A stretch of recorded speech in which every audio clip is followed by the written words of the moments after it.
Hey guys, what's good, man? I hope you guys are all doing well, but I just wanted to really cover off a couple of things, and it's really about who's profiting from this coronavirus. There's a lot of companies now that are starting to make some huge amounts of money, and there's certain things that we probably have to look into in regards to how this all started. And it seems really strange that some companies were very well prepared for this and other companies weren't. Also, there's a link in this video below, which is something I really want you lot to dive into. It's something that didn't really want to talk about in this video.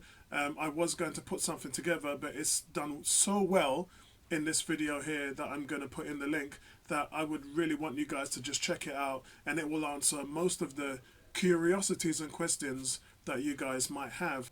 Who's really benefiting from this at the moment?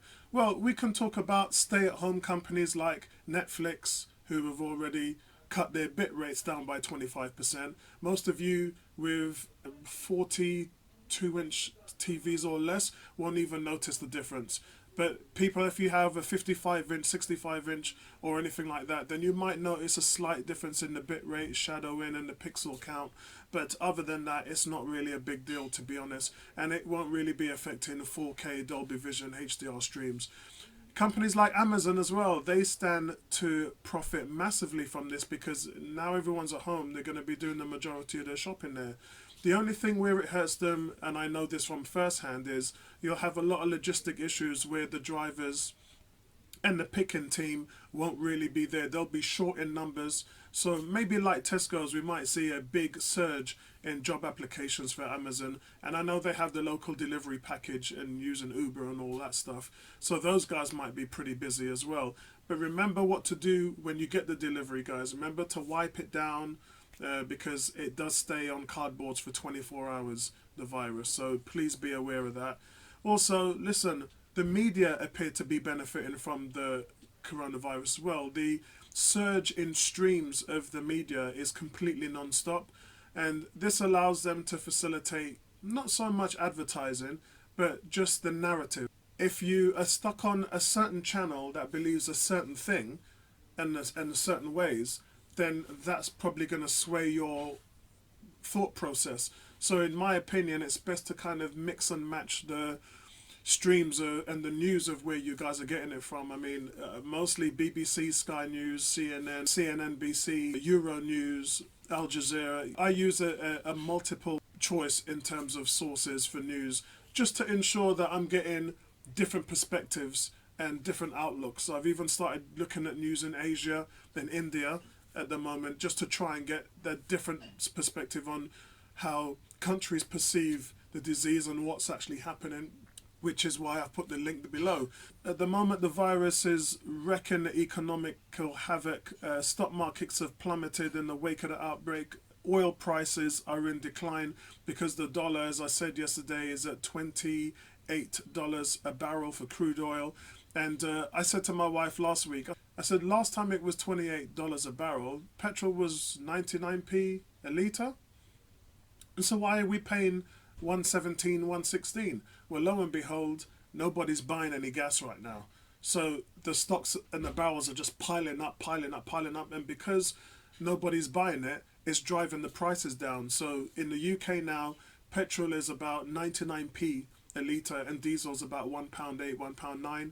And it's probably going to drop even further. So it's been, wow, it's in the early 90s since it's been at 99p, or mid-90s since it's been at 99p. So we'll continue to see that drop. But it's the devaluing process is kind of making me laugh. Isn't it ironic that these companies that have been ripping us off for years, billions and billions and billions of pounds and dollars, and now nobody's buying their product, they're screaming about the lack of profits they're going to make. Well, boo-hoo-hoo, yeah?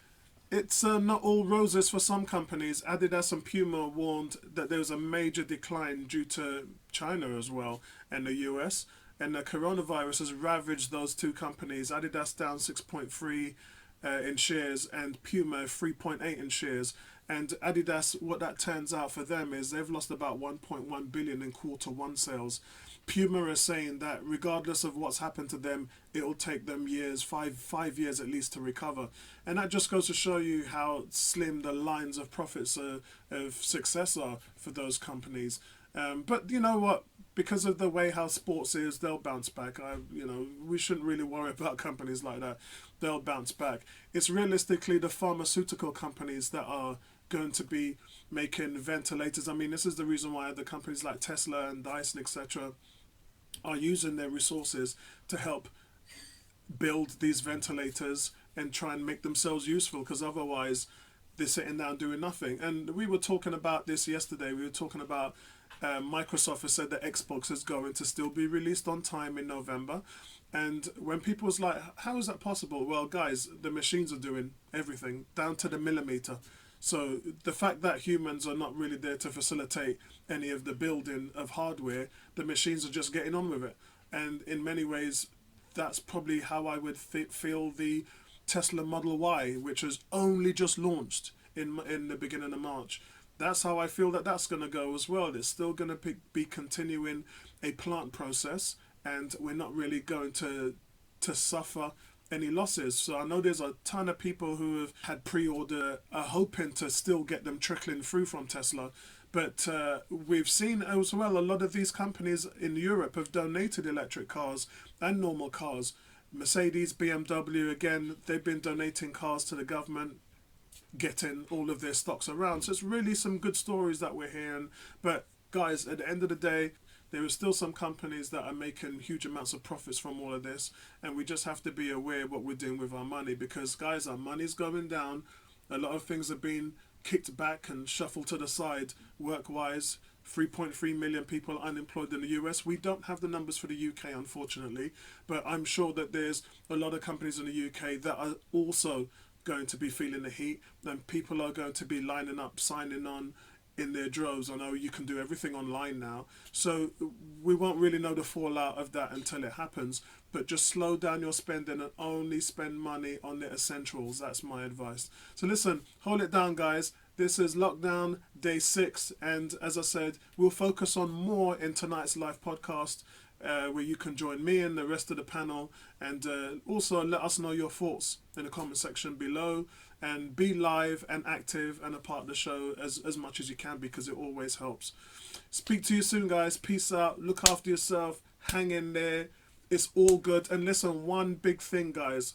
Your physical health is important, but right now your mental health is the most important. And it seems like we're doing okay as a society through this. We've heard some stuff that's been going on in Italy, where people are starting to ransack Aldi's and Lidl's because they're running out of money, they're running out of food. And there's some really horrible scenes that we've started to see coming out of there from yesterday. And I just hope that the police and the authorities and the government have all got it under control.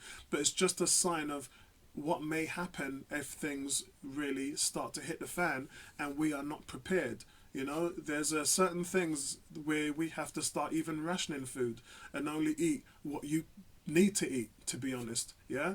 And this is a good time also to invest in water. If you've run out of cordial drinks and you've run out of Ribena and you've run out of all those other drinks, listen, this is a great time to get healthy and just drink water. So that would be my advice. Speak to you guys soon, and I'll see you tonight at 8 o'clock. Peace.